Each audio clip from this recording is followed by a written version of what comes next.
Alors bonjour mes amis plaisanciers, en ce début de saison 2016, je vous ai préparé une petite capsule sur l'application de navigation Navionics. Plusieurs en avaient discuté dans des vrais amateurs de bateaux l'an passé. Plusieurs se demandaient est-ce que c'était une bonne application ou non.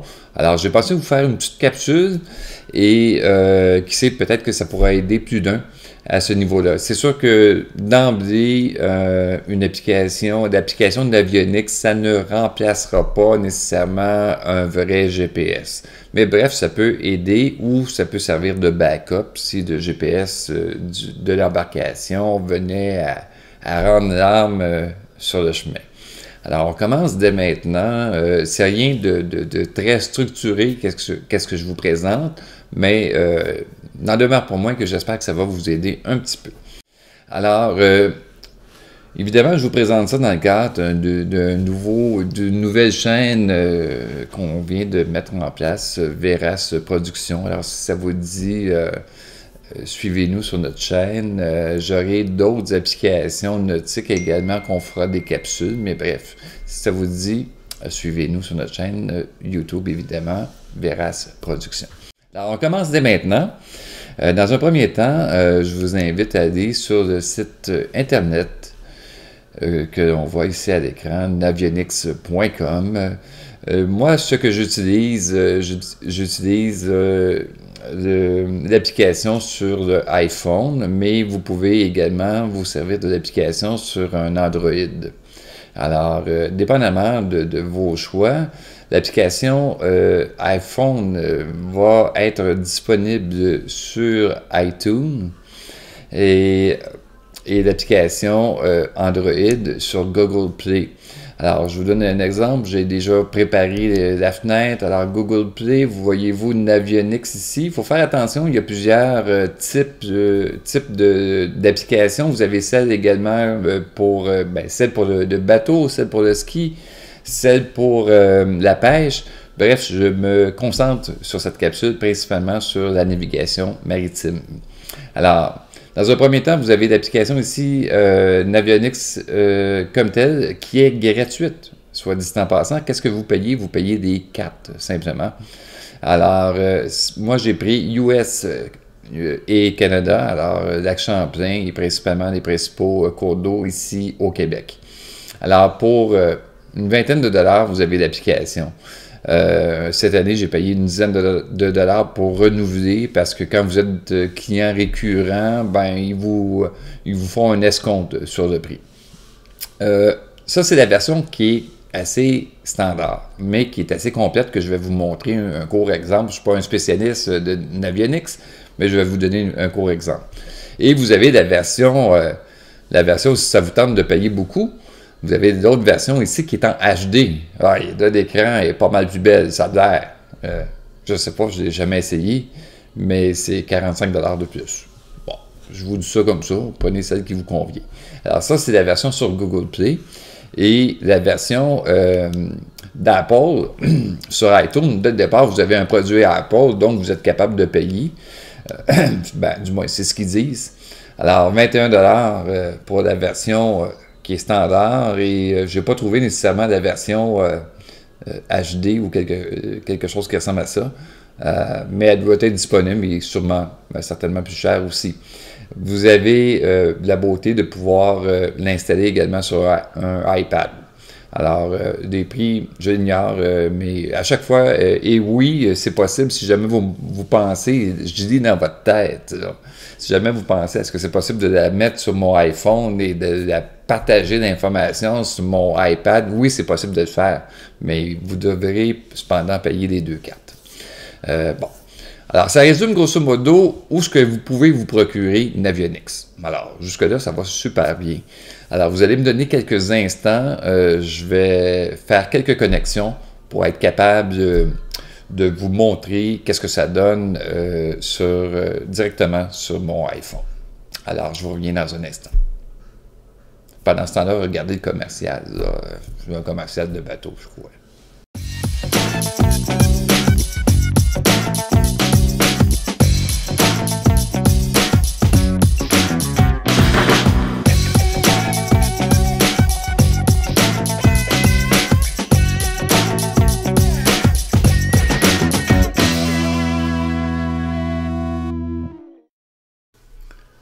Alors, nous voici connectés sur notre iPhone. Alors, on voit ici dans l'écran, à la gauche, qu'est-ce qu'on voit là? C'est directement qu'est-ce qu'on voit sur l'écran du iPhone.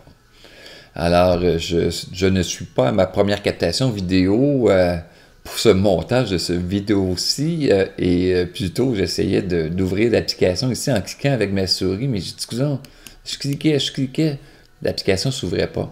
Alors oui, effectivement, c'est bien beau de le mettre sur l'écran, mais il faut cliquer avec notre doigt pour ouvrir l'application. Ben, bref.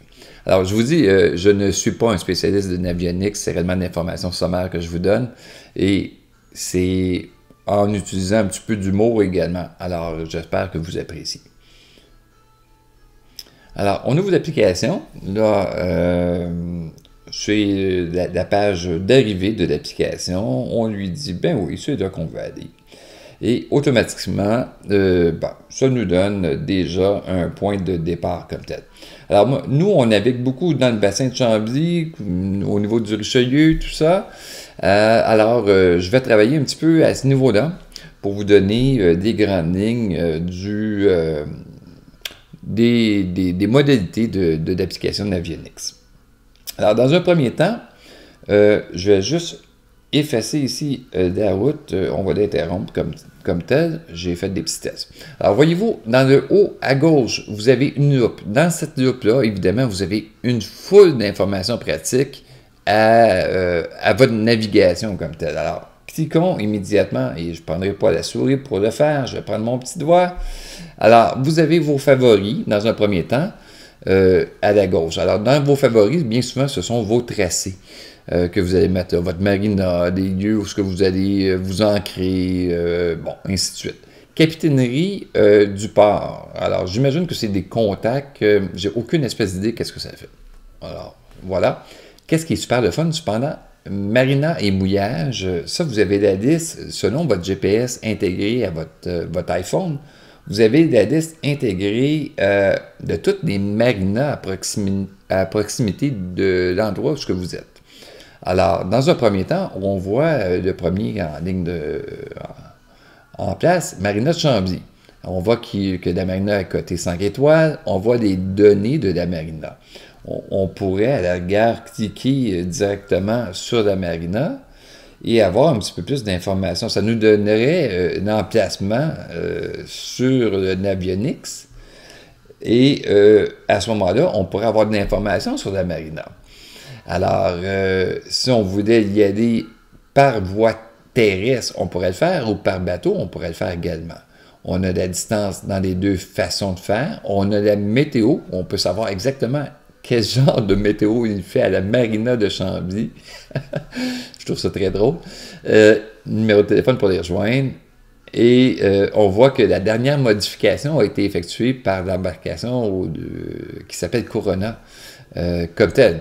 Parce que vous savez que Navionics s'est mis à jour constamment par les utilisateurs de Navionics. Alors, comme des gens comme moi, par exemple, comme vous, si jamais vous souhaitez avoir cette application-là, vous pouvez mettre des commentaires à droite et à gauche sur l'essence, sur la qualité de service que vous avez eu à la marina.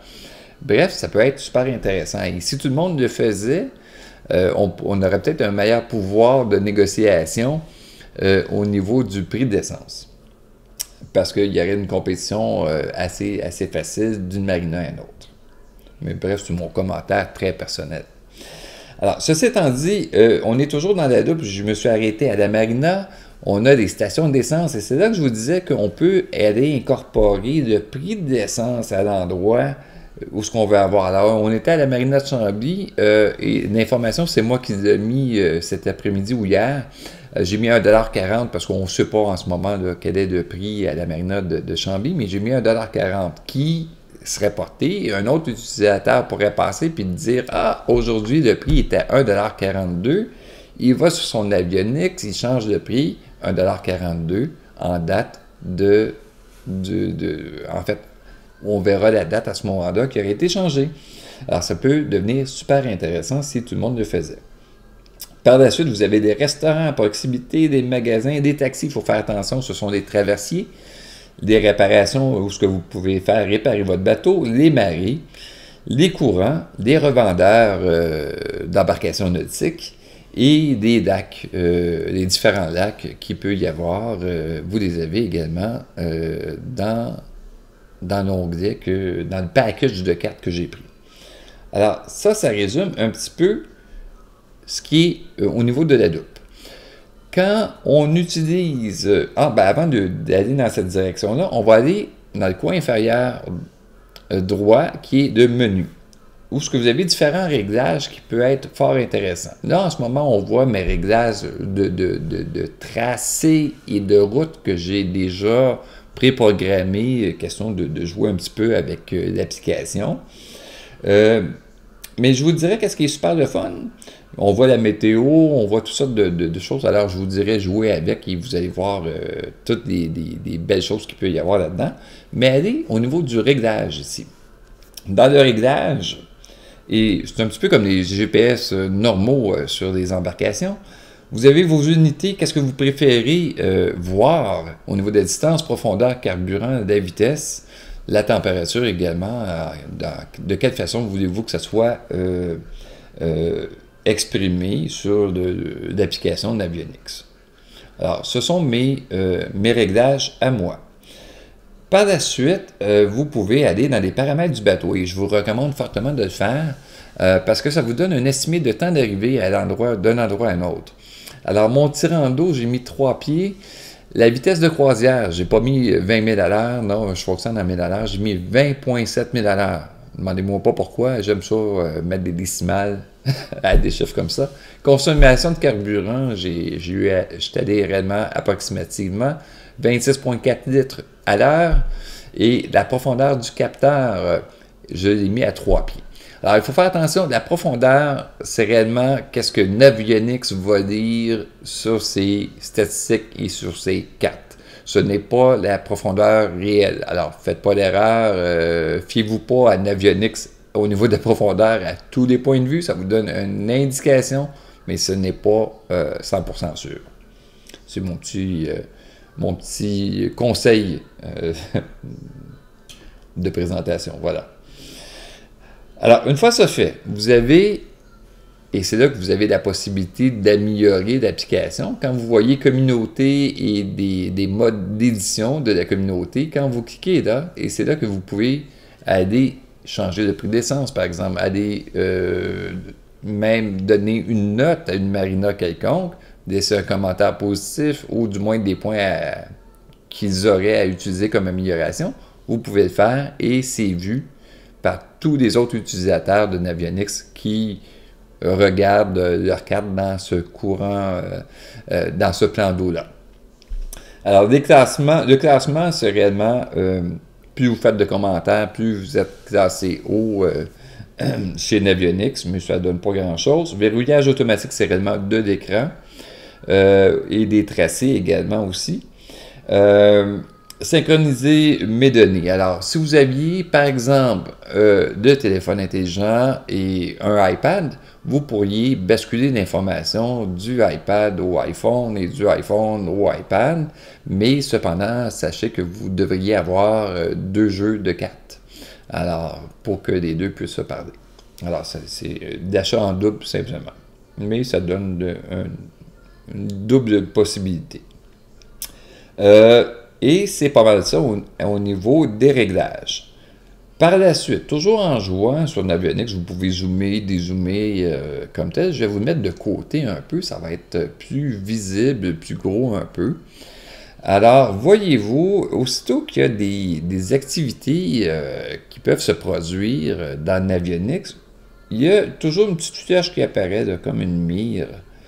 Si vous cliquez sur le point d'interrogation, ça va vous donner réellement qu'est-ce qui se passe là-bas. Alors, Chambly-Locks, j'ai aucune espèce d'idée c'est quoi. Mais bon, si vous étiez curieux, vous vouliez savoir c'était quoi, ben vous allez là. Et ça vous donne une idée. Alors, on ne voit pas du tout c'est quoi, mais il y a quelqu'un qui est allé mettre ça à ce niveau-là. Alors, on voit que des fois, c'est le fun que la communauté interagisse dans les applications, puis des fois, c'est un petit peu moins le fun. Alors, parlons de tracé maintenant. Vous avez, parce que je veux faire quand même court, je ne veux pas vous en parler pendant 1 heure de temps. Alors, vous avez des routes automatiques, manuelles ou des routes archivées, évidemment. Alors, prenons une route automatique qui est super le fun à se servir. Disons qu'on part de la marina de Chambly pour aller à la marina de Saint-Mathias. Alors, marina, évidemment, ça commence tout par une marina, hein? Marina de Chambly, voilà. Et on veut se rendre à la marina de Saint-Mathias. Alors, je vous dirais, faites attention parce que des fois, on voit des doublons d'endroits. Alors, voyez-vous, marina de Saint-Mathias, je vais prendre quelques instants pour vous le montrer. Il y en a un ici et il y en a un autre ici. Alors, moi, je suis plus d'avis de dire que la marina de Saint-Mathias est à 5,6 000 de Chambly et non pas à 1,4 000 de Chambly. Alors, là, c'est certainement une erreur qui est arrivée de quelqu'un qui a rentré une mauvaise information. Alors, tentez de prendre qu'est-ce qui vous semble le plus juste lorsque vous faites un tracé automatique.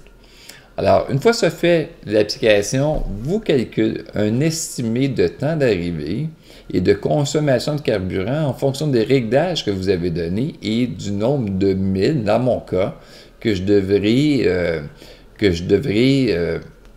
parcourir pour me rendre à la destination. Une fois ça fait, quand vous êtes prêt, vous cliquez sur Go et ça fonctionne comme les GPS automatiques et bingo, votre tracé est fait. Évidemment, vous pouvez zoomer en tout temps pour voir qu'est-ce qu'il y en est. Alors, je prenais ma souris encore, mais il ne fallait pas prendre ma souris, il faut que je prenne mon doigt. Alors, on voit le chemin à parcourir et vous voyez qu'il y a des rampes de mise à l'eau un petit peu. Des fois, vous avez des notifications comme ici, par exemple. Alors, vous n'êtes pas trop sûr, vous y allez. Ici, ben, vous avez un autre des points à faire attention parce que par connaissance du cours d'eau, cette démarcation-là indique qu'il y a des fils haute tension qui passent à 80 pieds de hauteur. Mais si vous ne saviez pas, ben, vous pesez là-dessus, vous cliquez sur le point d'interrogation et ça va vous inscrire. Ça me surprendrait énormément que votre embarcation fasse 80 pieds de hauteur. Mais bref, c'est une façon d'aller chercher l'information et on se rend directement à notre point de destination. Encore une fois, on peut zoomer en tout temps. Et là, on a même des amis qui sont allés mettre leurs embarcations. Voyez-vous, notre nom de bateau est Corona. Alors, nous-mêmes, on est allés ajouter sur Navionics. Si admettons, on veut recevoir des amis à notre marina, puis ils ne savent pas exactement où nous sommes. Alors, on a mis approximativement où on se situe à la marina et ils peuvent voir littéralement que nous sommes là. Alors, que nous sommes situés là au niveau de la marina, car c'est quand même relativement gros la marina à Saint-Mathias. Alors, c'est pas toujours facile de trouver quelqu'un lorsqu'on n'est pas habitué. Alors, ceci étant dit, ça vous donne un premier traçage. Maintenant, l'autre façon que vous pourriez faire, c'est un traçage, je vais interrompre celui-ci, un traçage au niveau manuel. Moi, je trouve super le fun de traçage au niveau manuel. La seule chose que vous avez à faire à ce moment-là, vous laissez votre doigt sélectionner sur de iPhone, et là, et bien souvent, j'utilise cette option-là, je le calcule comme ça pour aller d'une place à une autre. Là, ça me donne déjà d'un point A au point B, mais disons que je veux continuer mes démarches.